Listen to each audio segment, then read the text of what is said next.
So good morning everyone. So for today's video po is magpakaon ta sa tong mga manok. Tada!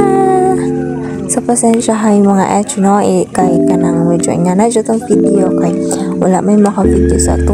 So sariling sikap. So muna ang mga chicken. Ay chick pa de ay. So ipakaon na muna siya feeds, then since gamay-gamay pa sila is di pa naman sila ginapagawas. So, tanda na siya kabukang nadaraan.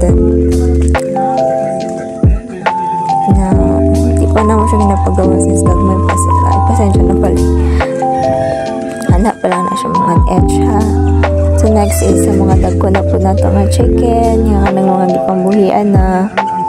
So, nakuha na siya, nakaat na siya mga edge ha. Kaya ka na. Huwag yung maka-video sa ito. Really sikap na siya tadering aside. Laban lang.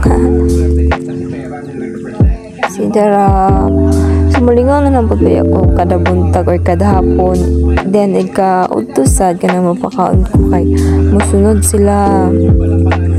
Hindi sila mo ko anon magka-cute. Sila para tong gagmay kay pagbuhian to. Then, inigpasod na siya sa kulungan kay na mo patong sa imuhang kuan abaga or lupadan kanila, pero kani mga dagko kay mga behave lang sila, malingaw kay magpakaon kay musunod sila, inig magbitbit ako nila dalaan nagpagkaon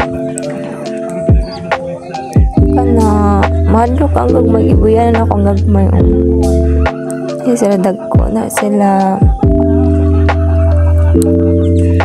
So dara sweet kayo sila o sana all kana siya mga edge kay katong gibuyan ako to gaina kung gipakaon gaina ko gaina kana sila sa to wala ay gumamela gagmay lang sa ron kan nagkatag sila kaon sila nag-isa maligi katag-atag na ko pod kay para dili sila mag-away mga edge na. That's all, thank you for watching, love